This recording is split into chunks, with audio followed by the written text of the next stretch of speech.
Humanity is currently facing a crisis which it has never experienced before. In almost every developed nation and in many developing nations, the fertility rate of women has collapsed and is now at critical levels. No one has any answers to the problem of this demographic collapse, and some countries are already suffering significantly from it. In this video, we will discuss the potential impacts this will have on economies and societies around the world, and I will also reveal to you the 4 major nations who have been worst hit by it. Before we go deeper into it, let's start with what is meant by the fertility rate. The total fertility rate of a population is the average number of children that are born to each woman over her lifetime. In order for a country to maintain its population, the fertility or birth rate must be at least 2.1. This is called the population replacement level. The birth rate figure differs in every country and is dependent on several factors, including home ownership, economic stability and income, costs of raising children, career opportunities for women, and a host of other factors which every couple must take into account. For whatever the reasons are, the fact is that the fertility rates across most developed nations and many developing nations are crashing and has been crashing for decades. People are simply having less and less babies, and as less babies are born, the number of people in each generation will get smaller and smaller. So, what are the economic and social implications of this? There are many long-term problems from this which will affect economies and societies around the world. It is very important for everyone to understand what is happening, as the world is going to change very quickly moving forward, and it will almost certainly affect your life and your future planning. So let's take a look at what these might be. Pensions and retirement. As more old people retire and less young people join the workforce, there will be less social security contributions available to pay for the pensions of retirees. Most state pension systems around the world are pay-as-you-go systems, meaning contributions from workers are used to pay retiree pensions every year. It is inevitable that at some point there will not be enough money coming in to fund every retired person, and that pension payments will need to be reduced. In many countries, it is becoming increasingly likely that parts of the population may not be able to ever retire. Taxes. The same situation is true for taxes. The tax income from young workers will only decrease as time passes. This will create trouble for governments, as they will have to reduce their spending in order to keep the budgets balanced. This will lead to reduced government services and less money available for social welfare. Increased labour costs. Less babies being born will result in less young people joining the workforce. As less labour will be available, this will mean that the salaries and wages to attract young workers will have to rise. This will particularly affect countries who rely on large amounts of cheap labour to keep their manufacturing industries running, but will have less of an impact in the more developed nations, where higher wages and skill sets are the norm. It is very likely that small businesses may struggle to meet these higher costs, and this could lead to business closures. Changing consumption patterns. In general, young and middle-aged people spend more money on goods and services than older people. As the number of older people relative to young increases, the types of good being bought in the economy will change, and many businesses targeted to young customers will lose sales. There is the potential for entire industries aimed at providing goods and services to young consumers to completely disappear, while those aimed at the elderly might thrive. Housing needs. Around the world, more young people are choosing to put off having families until later in life, or not having families at all. The demand for large family houses will decrease, as the higher prices charged for more space will put off young buyers. This could result in the prices of family houses decreasing, while the need for smaller houses and flats for single people and couples may increase. So the big question is, which countries are most at risk from this demographic crisis? The significance of the effects of falling fertility rates will be different in each country based on their current situation. However, some countries are already feeling the effects of demographic collapse and have now declared it a crisis. None of the governments in any of these countries are taking this matter lightly. By studying what is happening in these nations, we should be able to get a good idea of what is coming down the line in many other countries around the world, so that we can prepare for it and potentially make better decisions for our own future. Japan. In Japan, the birth rate has declined for the last 7 straight years, and it now sits at 1.3. It has not had a repopulation level of 2.1 since 1973, and Japan is now the second oldest nation on the planet. Japan is now experiencing population decline, which means that more people are dying each year than are being born. The Japanese government is very aware of the situation and has made many attempts to fix it. Parents now receive monthly payments from the government for every child they have, and free nurseries and daycare centres are being opened and offered even to parents who are not in work. However, these have made very little impact. In 2022, only 800,000 births were recorded. This is the lowest number of Japanese children being born in recorded history.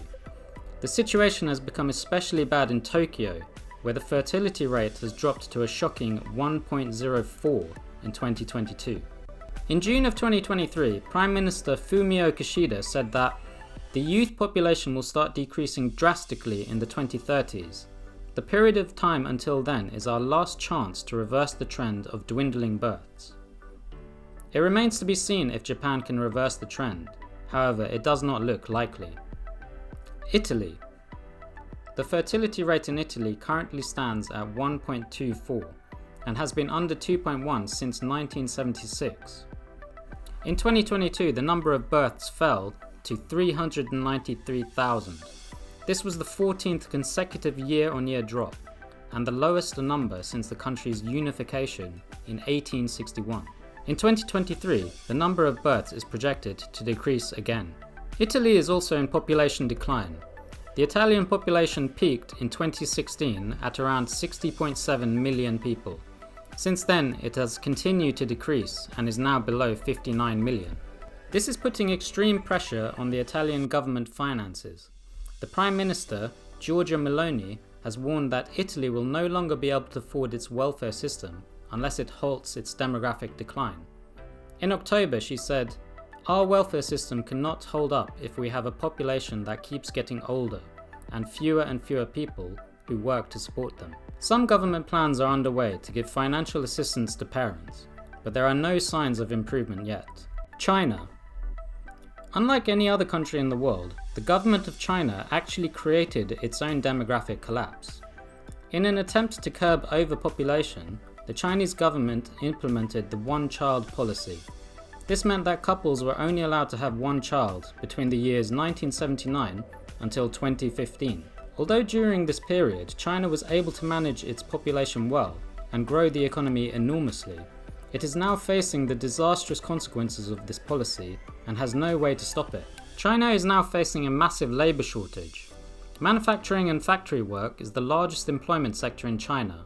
However, the young workers available to do the work simply do not exist anymore. The Chinese government expects a shortage of 30 million manufacturing workers by 2025. This will certainly reduce the competitiveness of Chinese exporting businesses, as higher wages for their staff will translate into higher prices for exported goods. With other countries like Vietnam, Mexico and India improving their manufacturing capabilities, there is the potential for China to lose its position of #1 exporter in the world. A second, more sinister consequence of the one-child policy is the resulting gender imbalance in the country. Because parents were only allowed to have one child, many couples chose to have abortions once they found out that they were having a girl, preferring to try again until they had a boy. Although the government made it illegal to know the sex of the baby before birth, it wasn't always able to stop people from finding out. This has had a massive impact on Chinese society and has resulted in a population with far more men than women. According to the Pew Research Center, China now has around 30 million more males than females. This will only exacerbate the declining birth rates. China's birth rate dropped to a record low of 1.09 in 2022. They are now in population decline, and India has surpassed them as the largest population in the world. Estimates about the future population of China are very worrying. According to the UN, current forecasts project that China's population will shrink by over 100 million people by 2050. By the end of the century, China's population may dwindle to less than 800 million, with more dire scenarios putting the figure at less than 500 million. This will almost certainly affect the GDP of China, and may reduce its ability to keep its position as the second largest economy in the world. South Korea.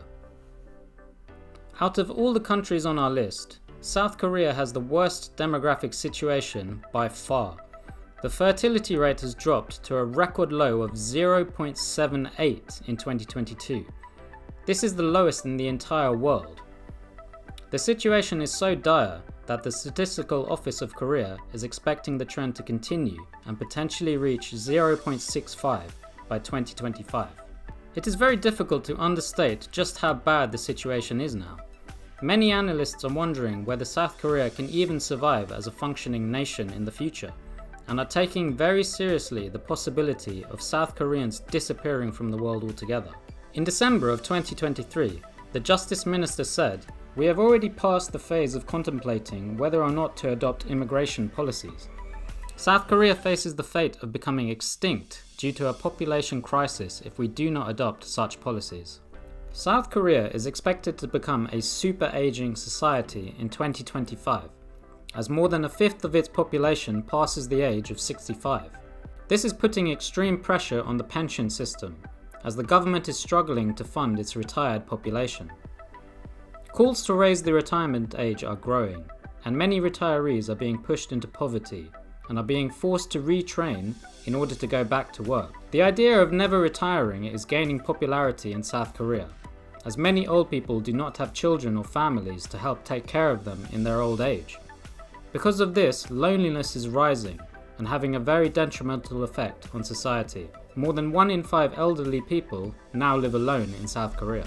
At the same time, shortages of labour are increasing across the country, forcing the government to loosen its immigration and skilled work visa policies.